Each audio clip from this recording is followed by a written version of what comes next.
Hello बच्चों, नमस्कार। सब कैसे हैं? सब मजे में?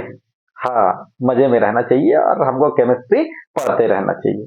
देखिए भाई, दूसरे सब्जेक्टों को भी वैसे साथ में पढ़ते जाओ।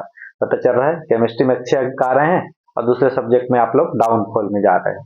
तो इसीलिए केमिस्ट्री के साथ साथ बाकी जो सब्जेक्ट हैं उनको भी आप अच्छे से पढ़िए। ठीक, तो हम लोग लेकर चल रहे थे विलियन।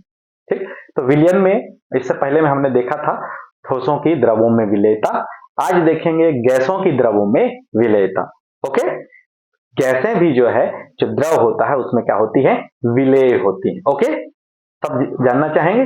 चलिए देखते हैं आज गैसों की द्रवों में विलेयता कैसे होती है। ठीक, तो हेडिंग लगाते हैं। चलिए आप भी पेन कापी तैयार रखिए और साथ साथ करते जाइए। गैसों की द्रवों में विलेयता। गैसों की द्रवों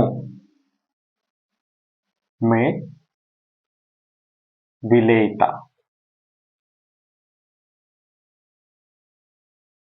गैसों की द्रवों में विलेयता। जब द्रव के सतह पर उपस्थित गैसों के ऊपर दाब लगाने से पानी में गैस घुलती है। ओके, गैसों को द्रव में कैसे घोला जाता है? गैसों के ऊपर जो है क्या लगाया जाता है, दाब लगाया जाता है। जब गैसों के ऊपर दाब लगाया जाता है तो गैसें क्या होती है, द्रव में घुलने लगती है ना। बड़ा मजेदार चीज। गैसें कैसे होती हैं? जब गैसों के ऊपर दाब लगाया जाता है तो गैसें जो है द्रव में घुलने लगती है। ओके, चलिए लिखें। जब द्रव के सतह पर उपस्थित गैसों को क्या करते हैं, अपन दाब लगाते हैं। ठीक, तो पानी में गैसें घुल जाती या द्रव में गैसें घुल जानी है। ठीक,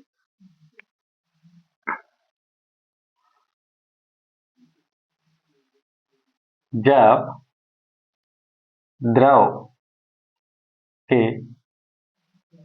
सतह पर उपस्थित उपस्थित गैसों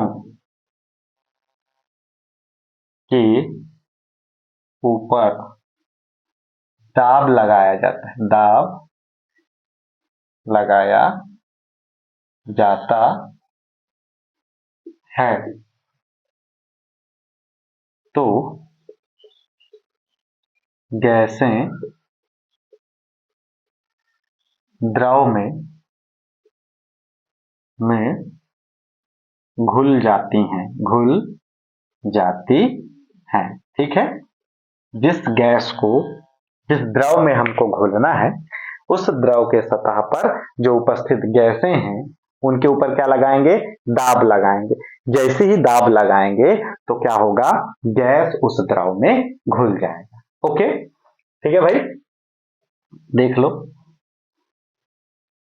ये एक कोई पात्र है जहां पे एक कोई द्रव भरा हुआ है, द्रव भरा हुआ है इस तरीके से। ठीक, इस गैस की सतह पर बहुत सारी क्या होंगी, गैसेस होंगी। ठीक, अब इन गैसों को घोलने के लिए इसके ऊपर क्या लगाएंगे, दाब लगाएंगे। ठीक है, ऊपर से क्या लगाएंगे, यहाँ गैसें हैं, मान के चलो यहाँ ऑक्सीजन गैस है। ठीक है, ऑक्सीजन गैस है।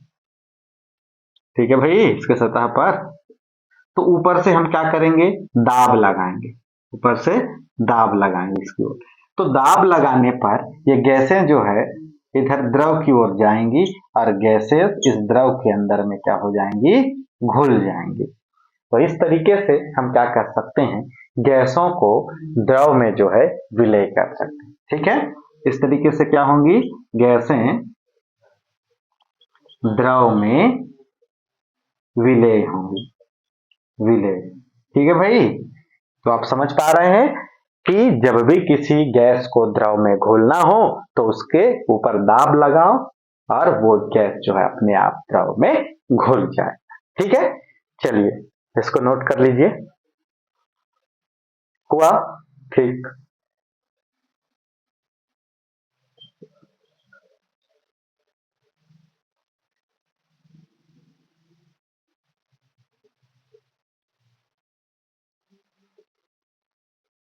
अगला, अब हम देखेंगे कि गैसों की विलेयता पर दाब का क्या प्रभाव पड़ता है कि गैसें द्रव में घुल जाती हैं। ओके, गैसों की विलेयता पर द्रव का क्या प्रभाव ऐसा पड़ता है कि जिसके चलते गैसें दाब लगाने पर कहां घुलता है, द्रव में घुल जाता है। ओके, चलिए, गैसों की विलेयता पर दाब का प्रभाव। गैसों की विलेयता विलेयता पर दाब का प्रभाव, दाब का प्रभाव। गैसों की विलेयता पर दाब का प्रभाव। तो गैसों की विलेयता पर दाब के प्रभाव को हेनरी नामक वैज्ञानिक ने बहुत ही सरलता से समझाया है। तो आइए अब देखते हैं हेनरी के क्या कॉन्सेप्ट थे। हेनरी ने क्या कहा कि गैसों पर अगर दाब लगाएं तो क्या होगा। ठीक, तो देखते हैं हेनरी का नियम।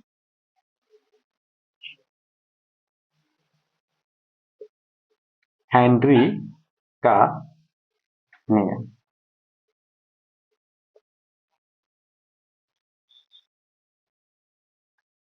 हेनरी नामक वैज्ञानिक ने बताया कि स्थिर ताप पर किसी गैस की विलेयता गैस के दाब के समानुपाती होती है।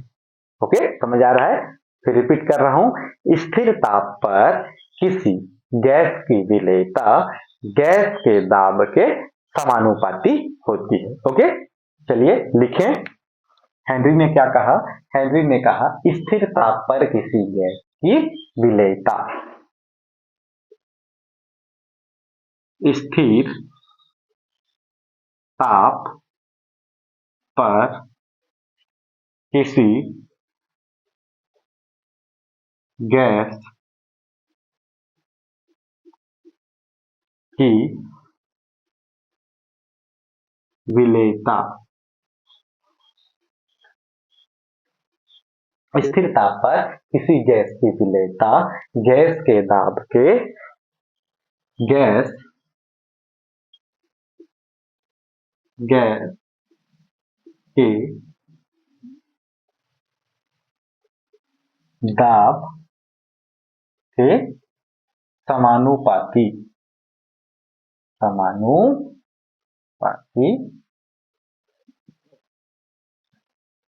होता है। ठीक है, क्या कहा है हेनरी ने? स्थिर ताप पर किसी गैस की विलेयता गैस के दाब के समानुपाती होती है।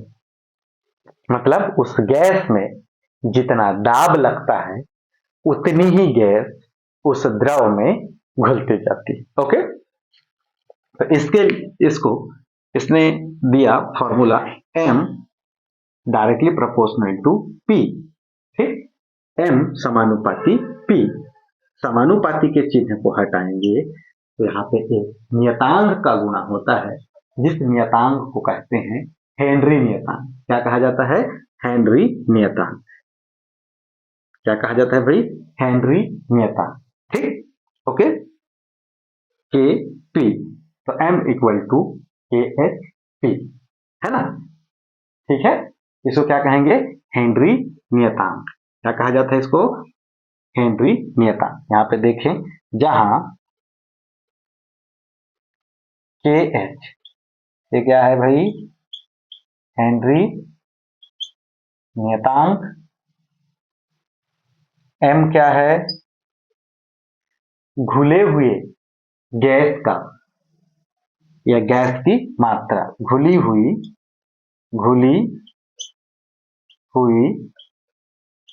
गैस की मात्रा। स्मॉल m क्या है? घुली हुई गैस की मात्रा। और P क्या है? साम्य अवस्था पर गैस का दाब, कि उस पर कितना दाब लग रहा है। साम्य अवस्था पर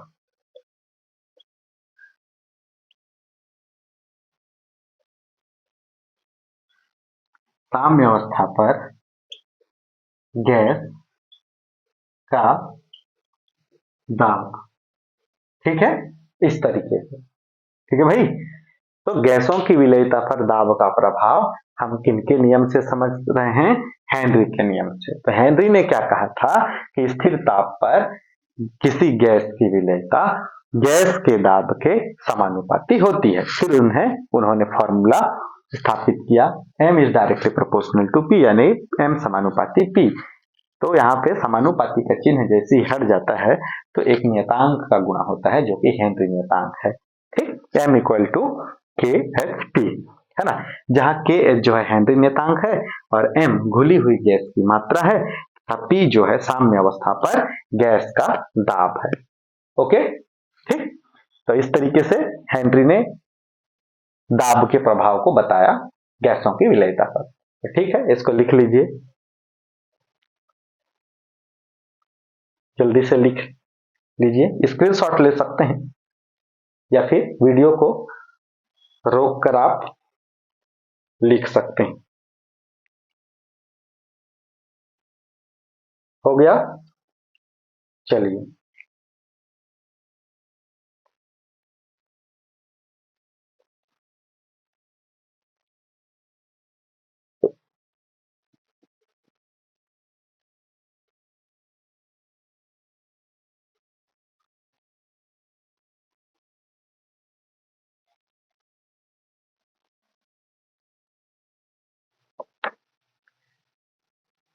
अभी हमने देखा कि दाब जितना बढ़ते जाता है गैस की विलेयता उतनी ही द्रव में बढ़ती जाती है। ठीक, यदि विलेय की विलेयता मोल अंश में हो तो उसको हम कैसे प्रदर्शित करेंगे, है ना।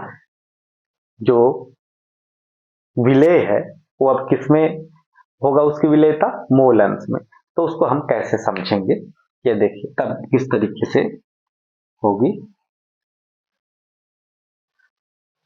विलेय किसमें होना चाहिए? मोल अंश में।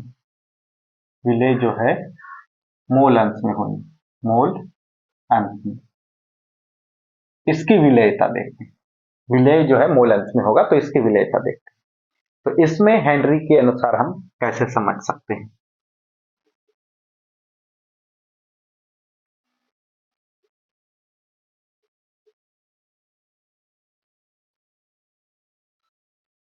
हेनरी के अनुसार तो किसी गैस का वाष्प अवस्था में आंशिक वाष्प दाब उस विलयन में गैस के मोल अंश के समानुपाती होता है। ठीक है, चले देखें, किसी गैस का वाष्प दाब, सॉरी, वाष्प अवस्था में आंशिक वाष्प दाब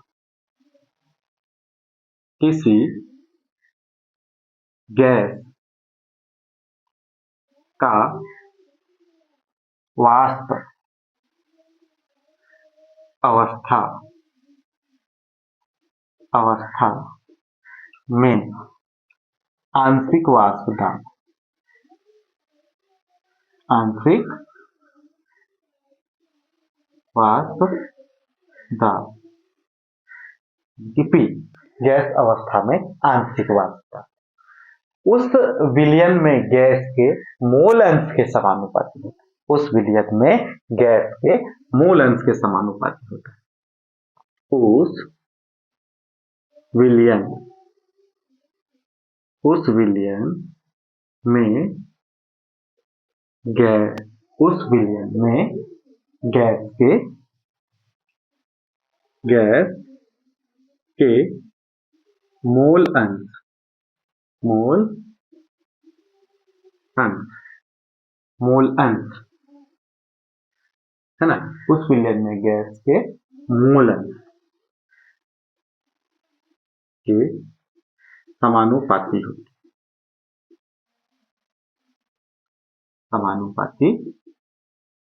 होती है।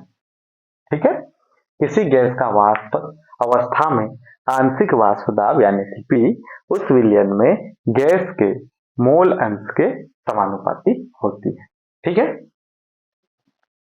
तो इसके अकॉर्डिंग अगर सूत्र देखें तो P directly proportional to mole fraction या मोल एनर्जी, ठीक है ना। तो यहाँ पे समानुपाती के चिन्ह को हटाएंगे तो हेनरी नियतांक इस तरीके से आ जाएगा, ठीक है। जहां पे क्या होता है, एच ए जो है क्या है, हेनरी नियतांक है। जहां ए एच, ये क्या है भाई, हेनरी नियतांक, हेनरी नियतांक इस तरीके से, ठीक, इस तरीके से होगा। ओके, चलिए यहां तक इसको स्क्रीनशॉट ले लीजिए और नोट्स बना लीजिए। आगे देखते हैं यदि गैस की आंशिक दाब P और उसका मोल अंश या मोल भिन्न X हो तो उनके मध्य ग्राफ कैसे होगा। चलिए लिख लीजिए इसको, हो गया, ठीक है भाई। अब ग्राफ के माध्यम से देखते हैं इसी को।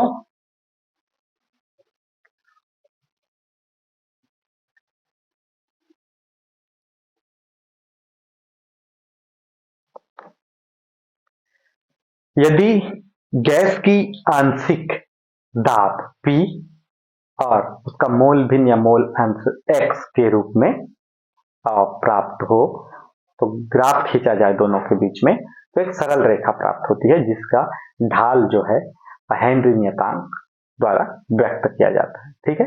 चलिए, यदि किसी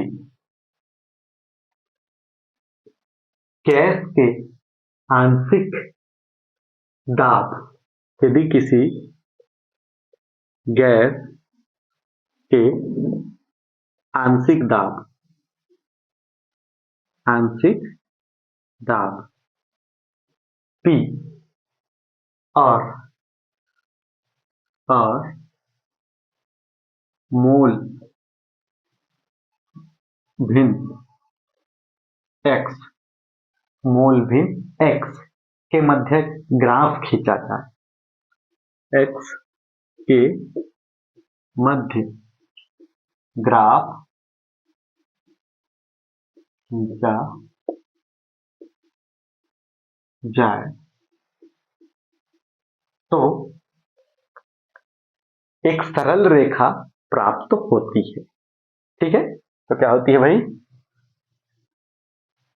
एक सरल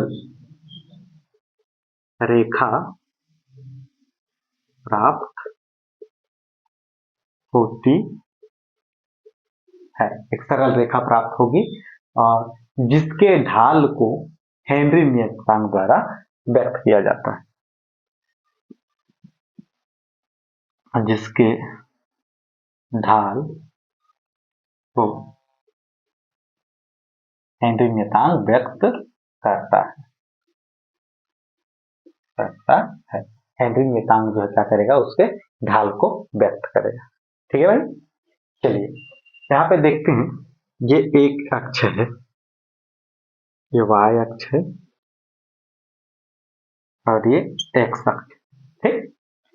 तो ये हमारे y अक्ष और x अक्ष में, ठीक, यहाँ पे एक इसमें आंशिक दाब को लेंगे और एक में मोल भिन्न को लेंगे, तो क्या होती है, यहाँ पे एक सीधी रेखा प्राप्त होती है। कैसे होती है, सीधी रेखा प्राप्त होती है, ठीक है। क्या होगी भाई, यहाँ पे सीधी रेखा प्राप्त होगी, ठीक। चलो देखें, हमारा जो y अक्ष है, इस y अक्ष में लेते हैं अपन इसको दाब को, आंशिक दाब, ठीक, आंशिक दाब को लिया गया y अक्ष में। अब जो x अक्ष है, x अक्ष में लेते हैं मोल भिन्न, इसको लिए मोल भिन्न और इधर कौन है, आंशिक दाब, ठीक है। इन दोनों के बीच में जब ग्राफ खींचा जाता है तो ग्राफ कैसा आता है, स्ट्रेट लाइन, है ना, सीधी रेखा प्राप्त होती है, सीधी रेखा। यहाँ पे जो एंगल है वो थीटा, ठीक है, इस तरीके से प्राप्त होती है। अब इसकी ढाल की बात करें, इसकी प्रवणता की बात करें, यहाँ पे ढाल या फिर प्रवणता या फिर स्लोप, स्लोप की बात करें तो यहाँ पे क्या होगा, tan theta, tan theta, tan theta. Okay, tan theta, तो टेन थीटा में अगर देखें तो यहाँ पे y अपॉन एक्स एक्सिस है ना, y अपॉन एक्स एक्सिस, और y एक्सिस में कौन है, p है, और x एक्सिस में क्या है, x है। ठीक, मोल भिन्न है। ओके, अब क्योंकि p इक्वल टू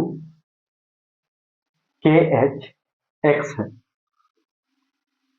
है ना, के एक्स है, तो यहां पे जो है पी एक्स बराबर, जो पी एक्स बराबर के एच है ना, दोनों का ढाल जो है हेनरी कांस्टेंट के बराबर। ठीक है, हेनरी कांस्टेंट। ठीक है भाई, यहाँ की प्रवणता किसके बराबर है, हेनरी कांस्टेंट के बराबर। ठीक, ओके, तो यहाँ पे अपन ये देख पाएंगे, अगर यहाँ से x निकाल, x अगर निकालने चले तो x निकालें तो यहाँ पे आ जाएगा p बटे के एच। अब यहाँ पे देखिए, अगर हम हेनरी नियतांक को बढ़ा दें इसके माध्यम से, हेनरी नियतांक को क्या करते हैं, बढ़ा देते हैं। ठीक, तो ये x क्या हो जाएगा, कम हो जाएगा। ठीक है, मोल अंश उसमें क्या होंगे, कम होंगे। मोल अंश कम हो गए मतलब क्या कम हो गया, विलेयता कम हो जाएगी। विलेयता क्या होगी, कम होगी। ठीक है भाई, विलेयता क्या होगी, कम होगी। समझ आ रहा है, यहां से जो है x निकल सकता है, x क्या है, मोल भिन्न। ये मोल भिन्न क्या है, जितने गैस के मोल जो है विलयन में घुले हुए हैं, तो जैसे ही हेनरी कांस्टेंट का मान अगर बढ़ता है, ठीक, x का मान कम हो जाता है, घुले हुए मोलों की संख्या कम हो जाती है। घुले हुए मोलों की संख्या कम हो रही है मतलब क्या, उसकी विलेयता कम हो जाएगी। ठीक है, समझ में आ रहा है, तो इस तरीके से ये क्या है भाई, यदि किसी गैस के आंशिक दाब और मोल भिन्न x के मध्य ग्राफ खींचा जाए तो एक सरल रेखा प्राप्त होती है जिसकी ढाल कौन होती है, हेनरी नियतांक। ओके, तो इस तरीके से बना सकते हैं। चलिए स्क्रीनशॉट ले लें।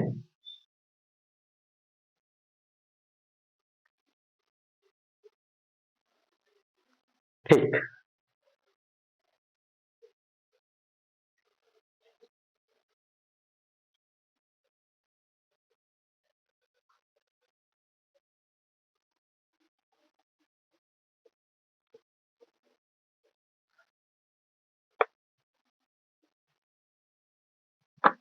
अब देखते हैं हेनरी नियतांक और विलेयता। हेनरी नियतांक और विलेयता, इन दोनों के बीच में रिलेशन को देखते हैं। हेनरी नियतांक और विलेयता।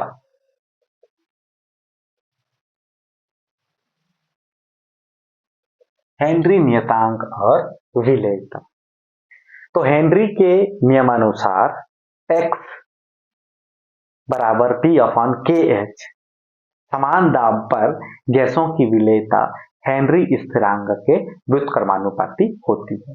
ठीक है, हेनरी के नियमानुसार, हेनरी के नियमानुसार, हेनरी के नियम अनुसार जो है, जो मोल अंश है ना गैस का,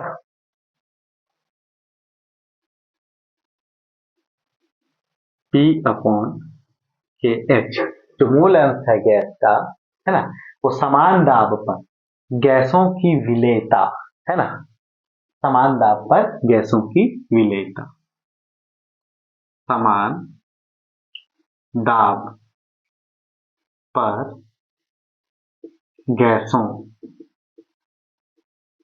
की, समान दाब पर गैसों की विलेयता। ठीक है, हेनरी के नियमानुसार x equal to P upon K H, समान दाब पर गैसों की विलेयता हेनरी स्थिरांक के व्युत्क्रमानुपाती होती है। गैसों की विलेयता हेनरी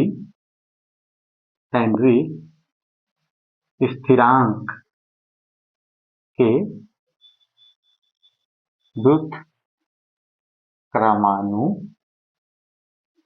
व्युत्क्रमानुपाती होती है।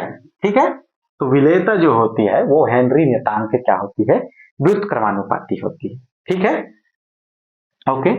तो अतः हम ये कह सकते हैं, अतः हम क्या कह सकते हैं, जब देखिए कि अगर हेनरी नियतांक, ये के एच क्या है, हेनरी नियतांक, हेनरी नियतांक को अपन क्या कर रहे हैं, बढ़ा देते हैं। बढ़ाने पर हेनरी नियतांक को हम क्या कर रहे हैं, बढ़ाते हैं।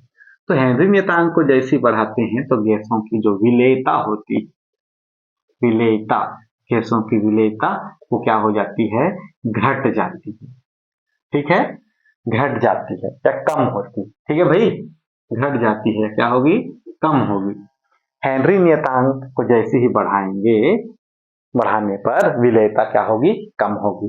दूसरी बात, अगर हम क्या करें यहीं पे, हेनरी नियतांक को क्या करें, कम करें, हेनरी नियतांक को कम करें, ठीक, तो विलेयता जो होगी क्या होगी, बढ़ेगी।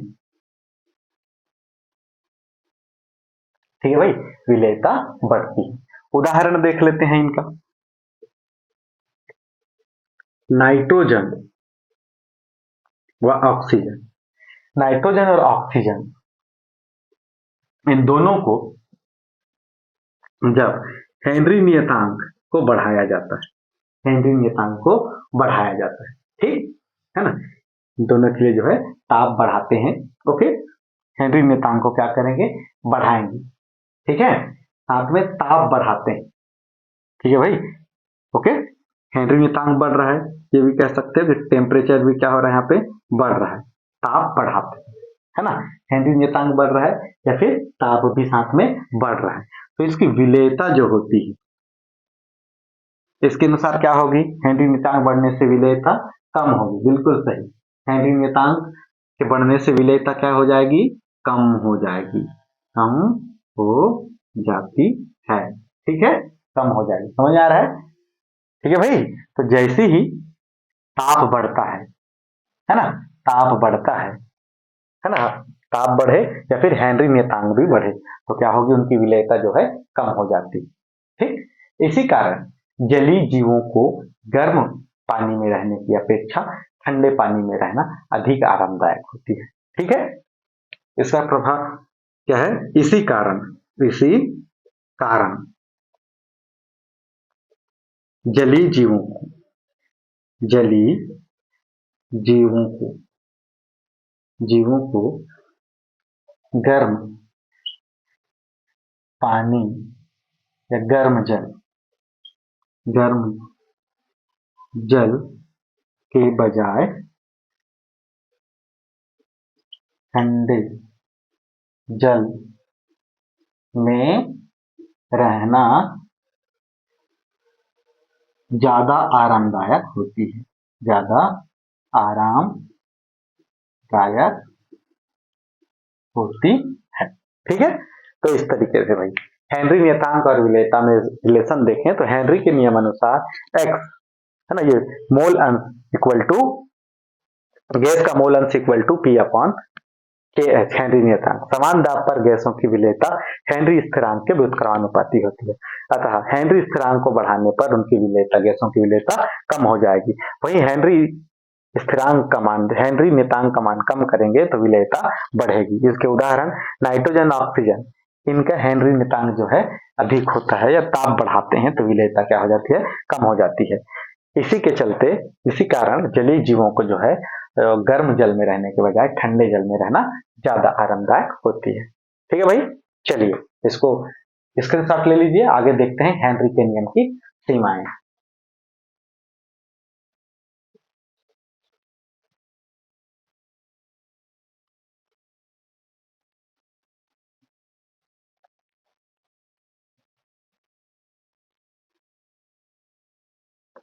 अगला है हेनरी के नियम की सीमाएं।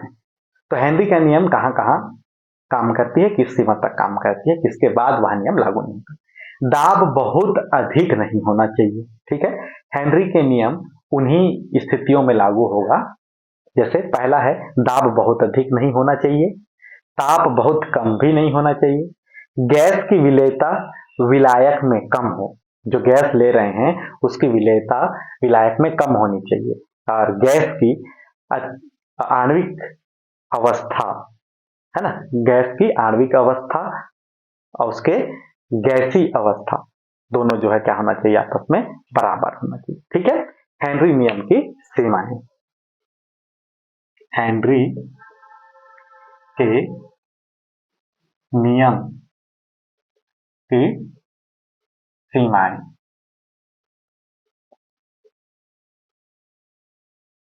पहला, जो दाब है वह बहुत अधिक नहीं होना चाहिए, दाब बहुत अधिक नहीं होना चाहिए, तभी जाके हेनरी का नियम लागू होगा। दूसरा है,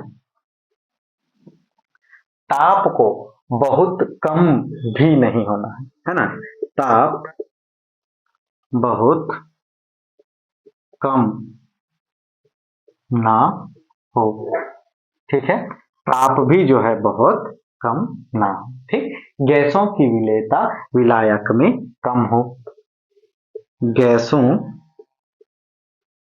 की विलेयता विलेयता विलायक में कम हो, तो इन स्थितियां होंगी तब जाके हेनरी का नियम गैसों की द्रवों में विलेयता पर काम होगी। कौन कौन से हैं हेनरी के नियम की सीमाएं? दाब बहुत अधिक नहीं होना चाहिए, ताप बहुत कम ना हो, और तीसरा है गैसों की विलेयता विलायक में कम होनी चाहिए। ठीक है, चलिए स्क्रीनशॉट ले लें। ठीक, तो ये था गैसों की द्रवों में विलेयता। ठीक है, तो आज के लिए इतना ही। आप इसको समझ नहीं आए तो दोबारा एक बार देख लेना, अगर समझ में आ गई तो अच्छी बात, तो अगले वीडियो तक के लिए आप इंतजार कीजिए। सभी को नमस्कार, जय हिंद।